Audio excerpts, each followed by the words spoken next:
अस्सलाम वालेकुम dears. Exercise 3.2 के साथ ताहिर इकबाल आपकी खिदमत में हाजिर है।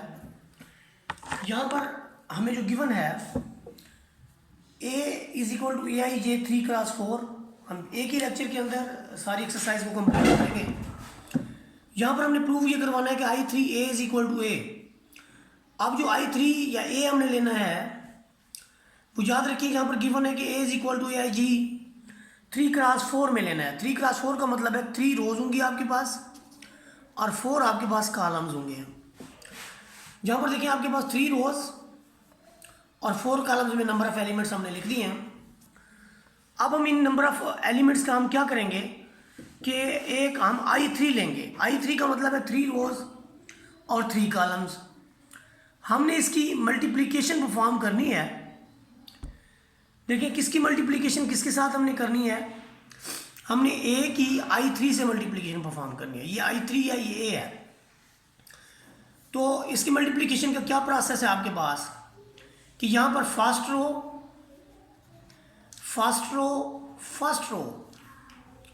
और फर्स्ट रो और इधर आपने सेकंड रो और सेकंड रो, यहाँ पर भी सेकंड रो, ये आपकी थर्ड रो और थर्ड रो चलेगी। और इसके साथ हमने कॉलम लिखने हैं। First column, second column, third column, fourth column and fourth column. इस तरह का हमने काम करना है। यानी फर्स्ट रो को लेना है और कॉलम 1 से, कॉलम 2 से, कॉलम 3 से और फिर कॉलम 4 से ज़रब देना है।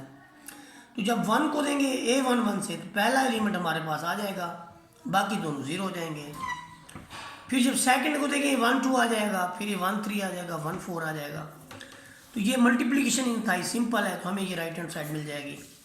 सिमिलरली हमने एक I4 से लेना है, तो I4 आपका 4x4 का मैट्रिक्स होता है और AI को तो हमें पहले बता दिया गया कि ये 3x4 का मैट्रिक्स है।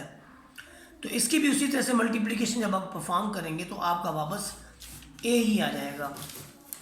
यहाँ पर देखें जब हम मल्टीप्लिकेशन इसकी परफॉर्म कर लेंगे तो हमारे पास रिजल्ट में A ही आ जाएगा। ये देखें ये वाला जो मैट्रिक्स है A। उसके बाद देखिए जब हम बात करते हैं क्वेश्चन नंबर 2 की, तो क्वेश्चन नंबर 2 के अंदर देखिए हमने क्या करना है। क्वेश्चन नंबर 2 के अंदर यहाँ पर गिवन ये है कि find the inverse of each of the following. तो ये काम वैसे हम मैट्रिक के अंदर भी कर चुके हैं कि किसी भी मैट्रिक्स का जो हम इन्वर्स मालूम करते हैं तो वो जो इन्वर्स होता है वो होता है 1/A determinant and adjoint of A। तो ये वही फार्मूला है। आपने एक डिटर्मिनेंट लेना है, A का डिटर्मिनेंट लेने के बाद जो रिजल्ट आएगा उसको A एडजॉइंट पे डिवाइड करना है, आपके पास मल्टीप्लाई करना है तो ये रिजल्ट आ जाएगा। सिमिलरली आपके पास पार्ट नंबर 2 भी इसी तरह से है, पार्ट नंबर 3 भी आपका इसी तरह से है और पार्ट नंबर 4 भी आपका इसी सिचुएशन के अंदर है। लेकिन पार्ट नंबर 4 के अंदर देखें बड़ी इंपॉर्टेंट बात है कि अगर उसका डिटर्मिनेंट 0 हो जाता है तो फिर A सिंगुलर है। A जब सिंगुलर होगा तो फिर उसका इन्वर्स जो है एग्जिस्ट नहीं करेगा। A सिंगुलर है इसलिए A inverse does not exist. अब हम इसके बाद बात करेंगे क्वेश्चन नंबर 3 की। क्वेश्चन नंबर 3 के अंदर देखिए उसने कहा solve the system of linear equations. कि सिस्टम ऑफ लीनियर इक्वेशंस को सॉल्व करना है हमने। हमारे पास 3 पार्ट है। सिस्टम ऑफ लीनियर इक्वेशन उसी तरह से है जैसे मैट्रिक के अंदर हमने किया था कि इनमें से हम एक कोफिशिएंट मैट्रिक्स लिखेंगे, एक्स मैट्रिक्स लिखेंगे, बी मैट्रिक्स लिखेंगे, फिर X is equal to A inverse B आ जाएगा। हम पहले A इनवर्स फाइंड आउट करेंगे। A इनवर्स हमारा किसकी इक्वल है, हमारा जो A इनवर्स है वो इक्वल है 1/A adjoint of A, 1 determinant of A adjoint of A। तो यहाँ पर हमारे पास रिजल्ट्स जो फॉर्म होंगे वो आपके पास है 1/17, 1 -5 3 2 और यहाँ पर आपके पास है 5 4। इसकी जो मल्टीप्लिकेशन से हमें मिलेगा वो मिलेगा 17, ऊपर भी आपको -17 मिलेगा। जब इन्हीं 17 से आप मल्टीप्लाई करेंगे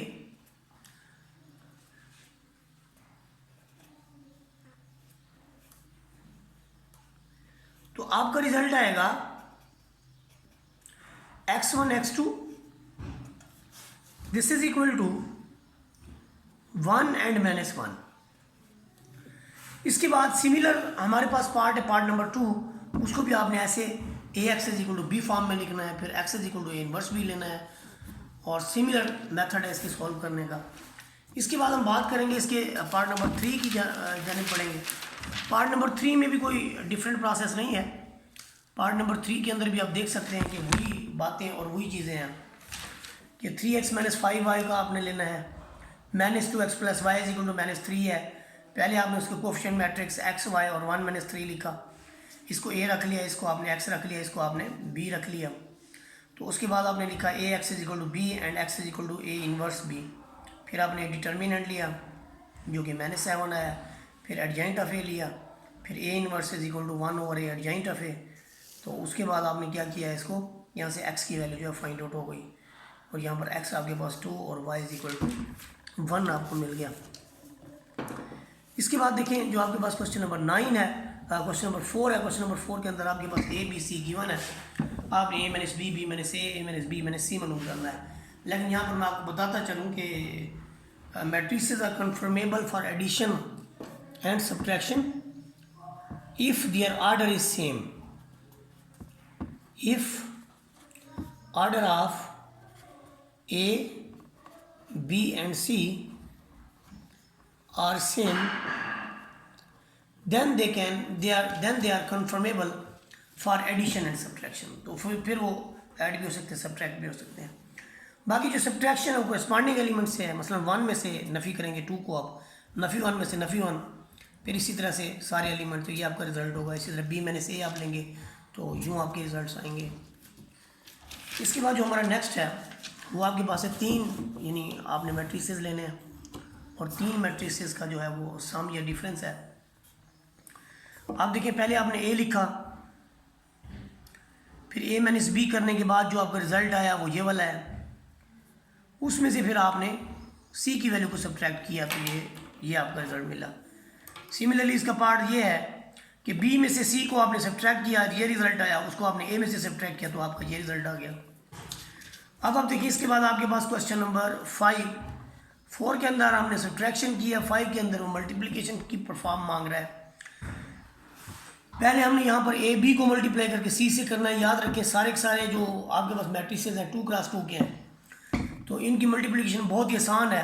फर्स्ट कॉलम फर्स्ट, ये देखें इनकी मल्टीप्लिकेशन ऐसे होगी कि r1 यहाँ पर पहली रो में r1 लिखें, दूसरी रो में आप r2 लिखें, पहले कॉलम में आप c1 लिखें, दूसरे कॉलम में आप c2 लिखें, ये रिजल्ट होंगे। तो यहाँ पर पहली कतार पहला कॉलम, फिर पहली कतार दूसरा कॉलम, तो इसके ये रिजल्ट आ गए। इसको फिर हमने फर्दर अगले मैट्रिसेस से ज़रब दिया, और एक नतीजा जो है जिसका हम इस्तेमाल करेंगे वो आपके पास iota square is equal to -1। आप सब्स्टिट्यूट करते जाएंगे तो यूँ आपके पास जो लेफ्ट हैंड साइड है वो आपकी ये फॉर्म हो जाएगी।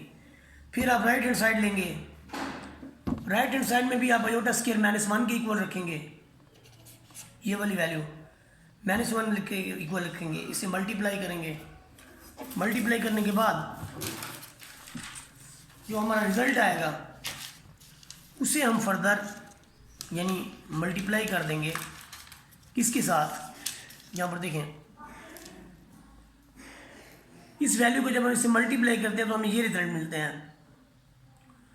और हम देखते हैं कि जो हमारी left hand right side I थी वही हमारे पास राइट हैंड साइड है। देखें ये हमारी लेफ्ट हैंड साइड थी और नीचे आपके पास राइट हैंड साइड है, सेम है। सो मैट्रिसेस की मल्टीप्लिकेशन जो है ये एसोसिएटिव है, इसके अंदर ये बताया गया। इसके बाद डिस्ट्रीब्यूटिव लॉ जो है ओवर द मैट्रिसेस इस क्वेश्चन के अंदर है कि पहले आप a + b को सम करके c से करें। ये देखें a + b सम कर लिया और c से ज़रब दे दी। ज़रब देने के बाद जो हमारा रिजल्ट बना वो ये वाला है। फिर उसने क्या किया कि a को c से मल्टीप्लाई किया और b को भी c से मल्टीप्लाई किया, इसका ये रिजल्ट, इसका ये कोरिस्पॉन्डिंग एलिमेंट को सम अप किया तो आपकी वही जो ये आपके पास 2 - आयोटा, इस तरह से रिजल्ट्स हैं। तो आप देखिए दूसरी के भी इसी तरह से रिजल्ट है, ये बताने की कोशिश कर रहा हूँ। ये एक जैसे रिजल्ट है तो हम लिखेंगे कि left hand side is equal to right hand side. Question number 6 के अंदर देखिए हमारा क्या मामला है। आपके पास ए और बी कोई से दो स्क्वायर मैट्रिसेस हैं और हमने एक्सप्लेन ये करने के वही in general A plus B square is not equal to A square plus A B, और ये सारी चीज़ें इसकी इक्वल नहीं है, ये तीनों की तीनों प्रॉपर्टीज़ जो हैं इसकी इक्वल नहीं है। बड़ा जनरल सा मामला है कि क्योंकि मैट्रिसेस में ए बी बराबर नहीं होता बी ए के, तो इसलिए ये चीज़ होल्ड नहीं करती। अब देखिए यहाँ पर कि जब हम A plus B dot A plus B करते हैं तो पहले ए को दोनों से ज़रब देते हैं, फिर बी को दोनों से देते हैं। ए का ये तो स्क्वायर बनता है, बी का बी स्क्वायर बनता है, लेकिन ये चीज़ कभी भी 2a भी नहीं बन सकती ये और ये, क्योंकि ये ए बी है ये बी ए है, ये एक जैसे होंगे तो सम अप होंगे, तो इसलिए सम अप मतलब 2a भी तो नहीं हो सकता, इसलिए जनरली इक्वल नहीं है और आपके तीनों पार्ट के अंदर यही मामला होगा। उसके बाद देखते हैं हम क्वेश्चन नंबर 7। क्वेश्चन नंबर 7 के अंदर देखें कि आपके पास ए गिवन है, आपने ए और ए ट्रांसपोज लेना है, ए ट्रांसपोज ए लेना है। पहले तो आप ए ट्रांसपोज लेके उसका ए से मल्टीप्लाई कर दें तो आपको जो रिजल्ट बनता है यहाँ पर देखें आपका ये वाला रिजल्ट बनता है। मैट्रिक्स मल्टीप्लिकेशन अगर आपने नहीं सीखी तो मेरा लेक्चर देख लें, मल्टीप्लिकेशन ऑफ मैट्रिसेस का। इसके बाद देखें आपके पास जो दूसरी है उसमें आपने ट्रांसपोज को पहले रख लिया है और ए को बाद में, तो आपके रिजल्ट जो है वो टोटली डिफरेंट हो गए हैं।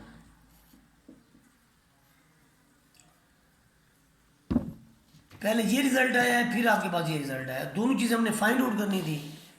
ये याद रखें कि ए और ए ट्रांसपोज ये पूछ सकता है this is not equal to A transpose dot A, क्योंकि ये कम्यूटेटिव है ही नहीं मैट्रिक्स मल्टीप्लिकेशन। क्वेश्चन नंबर 8 के अंदर पूछता है solve the following matrices for x.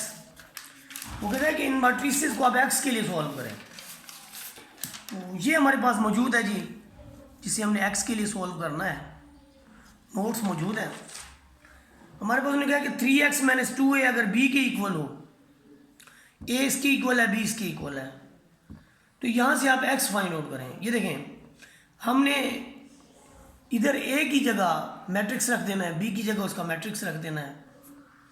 ये इधर नफ़ी हो रहा है उधर जाके जमा हो गया, इस सब को जमा करेंगे तो ये रिजल्ट आ गया। 3 को सब पे डिवाइड कर देंगे, यानी 1/3 से डिवाइड करेंगे तो हमारा जो ये रिजल्ट होगा ये a के इक्वल होगा।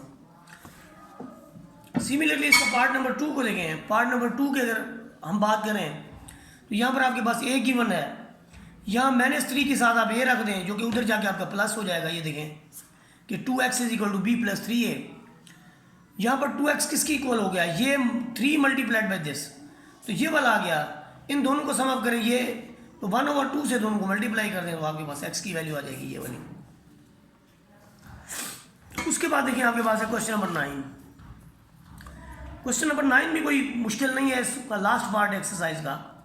इसके अंदर वो कहता है मैट्रिसेस को सॉल्व करें फॉर ए, ये ए के साथ गिवन है, ये उधर जाके पहले प्लस हो जाएगा। प्लस करने के बाद देखें ए के साथ जो मैट्रिसेस है इसका इन्वर्स अप्लाई कर दें। फर्ज करें ये मैट्रिक्स बी है, हमने इसको बी रख लिया, तो B A is equal to C and A is equal to B inverse C. जाहिर है ये लेफ्ट से है तो लेफ्ट से बी इनवर्स लगाएंगे, तो पहले हम बी इनवर्स फाइंड आउट करेंगे। बी का डिटर्मिनेंट 2 आ गया, एडजॉइंट ऑफ बी में डायगोनल एलिमेंट की जगह बदल दी और नॉन डायगोनल की अलामतें बदल दी, उसको वापस यहाँ पर रखा तो हमारे पास बी इनवर्स आ गया। बी इनवर्स का ये जो रिजल्ट है, ये जो हमारे पास बी इनवर्स का रिजल्ट आया है, इसे हमने वापस कहाँ पर रखना है, A is equal to B inverse C. यहाँ पर देखें ये हमने किया है कि a is equal to B inverse साथ में c, इससे मल्टीप्लाई कर दिया, जो रिजल्ट है उसे 2 पे डिवाइड कर दिया तो हमारे पास a मिल गया। यही सिचुएशन इसके सेकंड पार्ट के अंदर है। सेकंड पार्ट में गौर करें, आपके पास a के साथ एक मैट्रिक्स दिया हुआ है, ये उधर जाके जमा हो जाएगा, ये वैल्यू उधर जाके जमा हो गई, ये रिजल्ट आ गया। अब इसका इन्वर्स अप्लाई करना है। फर्ज करें b है, तो अब जो b का इन्वर्स हम अप्लाई करेंगे वो फ्रॉम द राइट करेंगे। तो पहले b का जो डिटर्मिनेंट है वो आपके पास 2 आ गया है, तो जो b का इन्वर्स है वो ये वाला आ गया। इसे हमने वापस रखना है उसी इक्वेशन के अंदर, a इज इक्वल टू, इसको b इन्वर्स को हम बाद में रखेंगे। तो 1/2 चूँकि कांस्टेंट स्केलर, इसे बाहर ले लें और पहले इन दो मैट्रिसेस को हम मल्टीप्लाई कर लें, ये रिजल्ट आया 1/2 से इसको मल्टीप्लाई करें, इसको करें, तो ये हमारे पास रिज़ल्ट आ जाएगा। तो यूँ हमारे पास जो क्वेश्चन सॉरी ये रिज़ल्ट आ जाएगा। तो यूँ हमारे पास एक्सरसाइज जो है वो कंप्लीट हुई। वीडियो अच्छी लगी तो लाइक शेयर सब्सक्राइब कर दें। 3.3 इंशाल्लाह नेक्स्ट एक्सरसाइज के अंदर। जज़ाकल्लाह खैर।